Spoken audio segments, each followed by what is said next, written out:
we have Democrats in Congress questioning why Harris has been so quiet on her record with marijuana and what she's going to advocate for now as far as legalization, Safer Banking Act, maybe the marijuana initiative in Florida, whatever. And, they're being critical that, listen, you need to speak up about this because there are voters who will vote for this.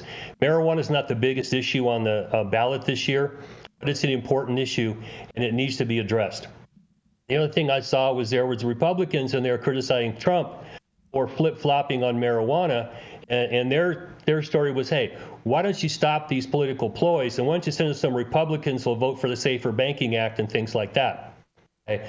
So I was refreshing to see that both parties are looking at their candidates going, come on, man, stop blowing smoke up our ass, and let's talk about this candidly. And what it reminded me of was my first foray into politics in the 6th grade. I ran for president. And I told, I'm going to put Coca-Cola in the drinking fountain. Oh, yay, for go Schafer, great. We're going to vote for you, dude. Okay, I was like 10 years old, 11 years old. I got a few scruples after that.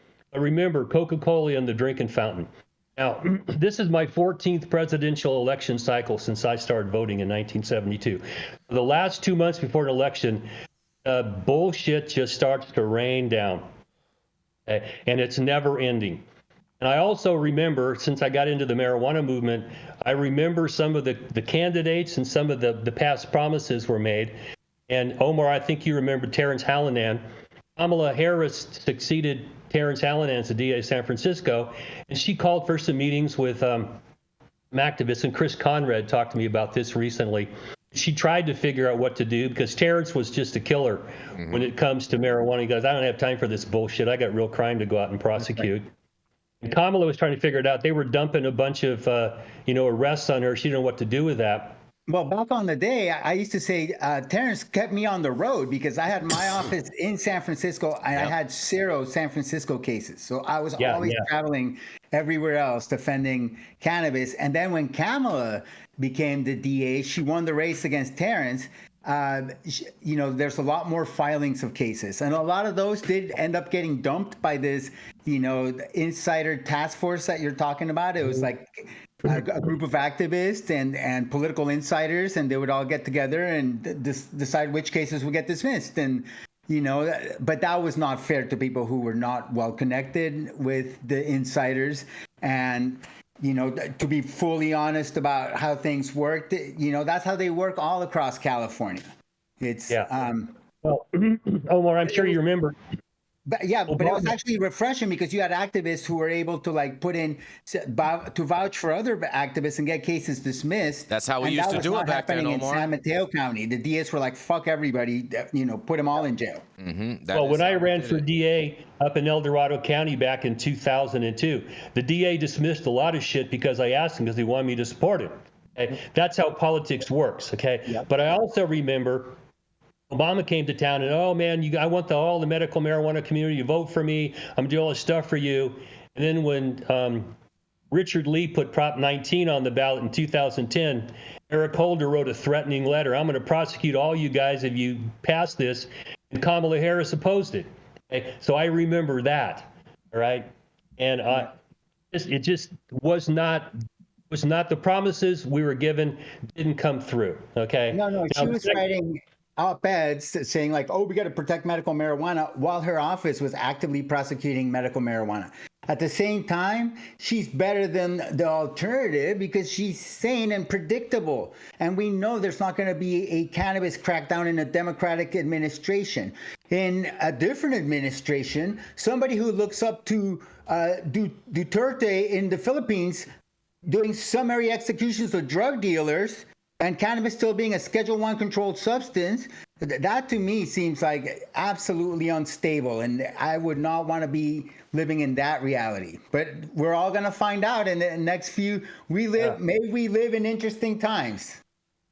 Well, and as you know, that it's what you actually do that matters, not what you say, because that is my bottom line here is that 2 months before an election, don't pay attention to too much of the bullshit coming out of candidates for these national offices, even state offices, because we've had more than enough smoke blown up our ass, and we're still where we are right now. It's still a Schedule I drug. They're still playing games around this.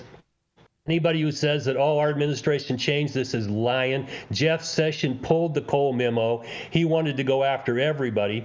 And honestly, I don't think Donald Trump knows shit about marijuana. Kamala at least has educated about it. She's had to be in court arguing these things. She's got some foundation. Trump, I just think he will say what he needs to say, but he's not the only one. Okay. Lyndon Johnson was a lying sack of shit. Richard Nixon was a lying sack of shit. We can go on and on. Bill Clinton was a lying sack of shit. So that needs to move off the table. We are not going to get anything done constructively with marijuana until way after this election and the dust settles.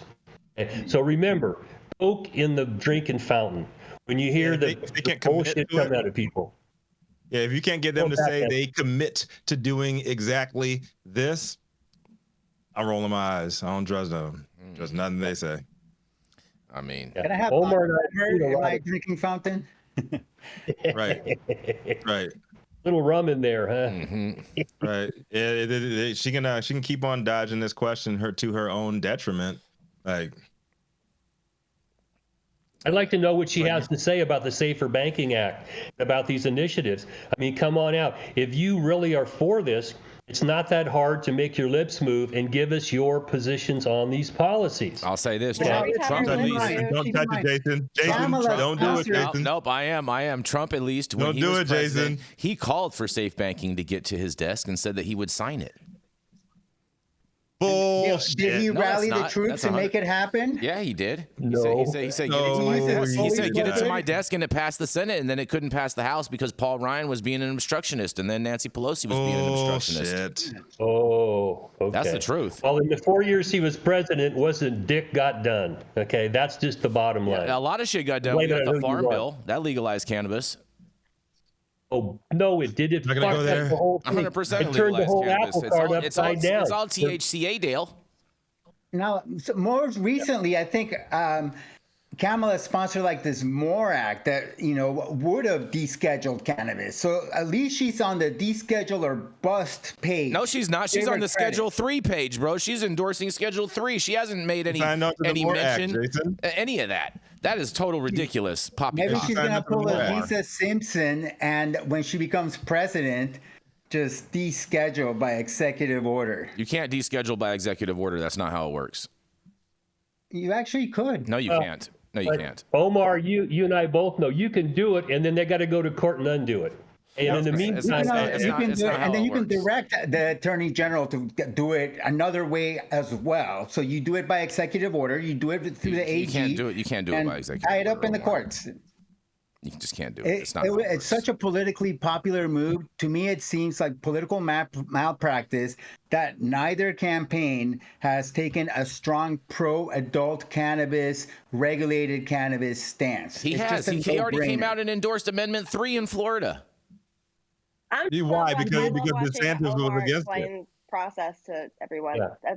Thank you. Trump has been mealy-mouthed about this. He's, I don't think people should be in jail for this. Yeah, right. Now, what are you going to do in a concrete way? And that's the same problem I have with Kamala. Tell us in a concrete way what you intend to do. But they're not doing it. And I think that's the focus of this article, is that they're all full of shit. They're not going to do anything. And remember, Coke in the water fountain, when they're telling you stuff this close to an election, they're just blowing smoke up your ass. Mm-hmm. Yep. Yeah, it's an exit and not an entrance for this guy. Mm-hmm. Yeah. Wow, we came full circle to that one, Rico. Mm-hmm. You do.